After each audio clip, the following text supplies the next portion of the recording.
उत्तर प्रदेश के ज़िला मुरादाबाद में हर वर्ष की तरह इस वर्ष भी दरगाह हज़रत मोहम्मद अहमद उर्फ मुन्ने मियाँ इनायती का 54वां सालाना उर्स मनाया गया। 3 दिवसीय चलने वाले उर्स के दौरान स्थानीय और गैर स्थानीय श्रद्धालुओं ने शिरकत की। अपनी श्रद्धा का इजहार करते हुए दरगाह हज़रत मोहम्मद अहमद उर्फ मुन्ने मियाँ इनायती की दरगाह पर चादर पेश की और दुआएं मन्नतें मांगी। उर्स की शुरुआत तिलावत कुरान पाक और नात मनक़बत से की गई। दरगाह के सज्जादा नशीन सूफ़ी वसीम अहमद मियाँ ने मीडिया से बातचीत करते हुए बताया कि दरगाह पर हर मज़हब और हर जाति के लोग आते हैं और दुआएं मन्नतें मांगते हैं। दरगाह हज़रत मोहम्मद अहमद उर्फ मुन्ने मियाँ इनायती ने हमेशा लोगों को दीन की दावत दी है और रोज़ा नमाज की पाबंदी करने के लिए लोगों को जागरूक किया।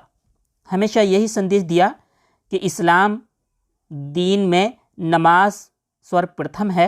हर मुसलमान को रोज़ा नमाज का पाबंद होना चाहिए। उर्स के आखिरी में कुल शरीफ हुआ और अपने देश और हिंदुस्तान की सलामती की दुआएं मांगी गई।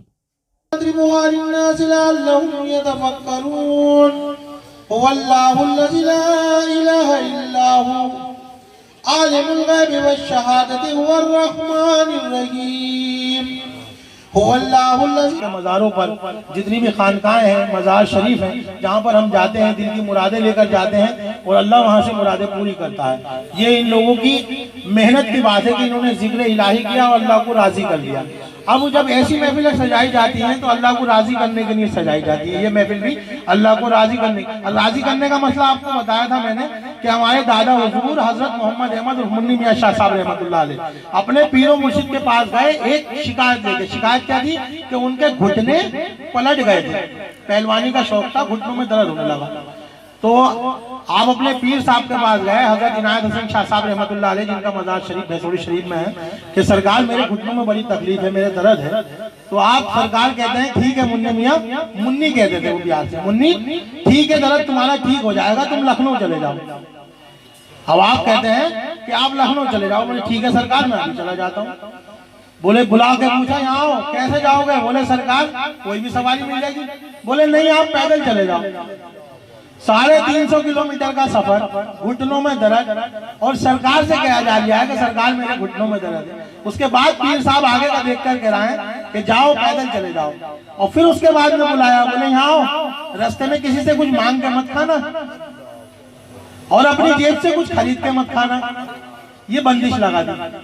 आप जहाँ पर अजान हो जाए वहीं मस्जिद में नमाज पढ़ो, अगर कोई तुम्हें अता करे तो खाना, वरना ऐसे ही चले जाना, अल्लाह खुद इंतजाम करेगा।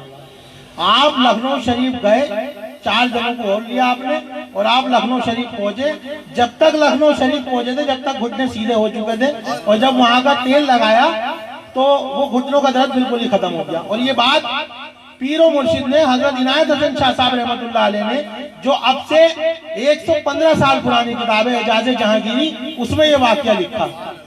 इस वाकया से हम भी जो थे हमें भी मालूमात नहीं थी, लेकिन जब उनकी किताबों का मुताला करा तो पता चला कि ये वाकया हमारे दादा हुजूर का, उसमें उन्होंने पीर ने मुरीद का वाकया लिखा है। ये बहुत बड़ी बात है। तो ये अल्लाह जो हर साल जिस रस्म व रिवाजों के साथ मनाया जाता है उन्हीं रस्मों के साथ मनाया गया, जिसमें उर्स के पहले दिन बाद नमाज फजर कुरान खानी की गई, रात को मिलाद शरीफ का प्रोग्राम किया गया और दूसरे दिन उर्स के बाद नमाज फजर कुरान खानी का एहतमाम किया गया और मगरिब की नमाज के बाद जो है वो कुल शरीफ किया गया और उसके बाद चादर पेश की गई। आज तीसरा और आखिरी कुल था।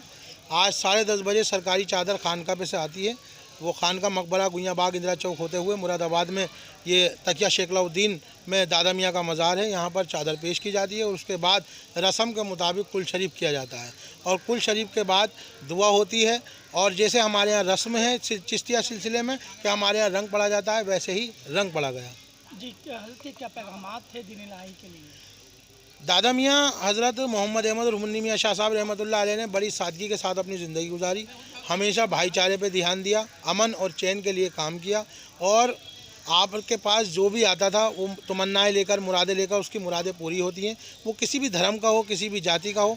आपने कभी ये नहीं देखा कि मेरे पास कौन सी जाति का, कौन से धर्म का लोग आया है। और यही मिशन होता है और यही मैसेज होता है बुज़ुर्गों का कि यहाँ पर ना कोई मुसलमान है, ना हिंदू है, ना सिख है। यहाँ पर सब लोग अपनी मुरादें लेकर आते हैं और उनकी मुरादें पूरी होती हैं। यही वजह है कि आपके पास पहले भी सभी धर्मों के, सभी जाति के लोग आते थे और आज भी उर्स में सभी धर्मों के, सभी जातियों के लोग यहाँ पर आते हैं और अपनी मन की मुरादें पाते हैं। मुल्क के सलामती के लिए किस तरह की दुआ की गई? आज हमारे मुल्क हिंदुस्तान के लिए दुआ की गई, जिसमें अमन और सुकून कायम रहे, हमारा मुल्क तरक्की करे और जैसे तरक्की कर रहा है इंशाल्लाह हम दुआ करते हैं अल्लाह पाक से हमारे बुज़ुर्गों के सदक़े में, पंजतन पाक के सदक़े में हमारा मुल्क ऐसी कामयाबी के कदम चूमता रहे, कामयाबी की तरफ बढ़ता रहे।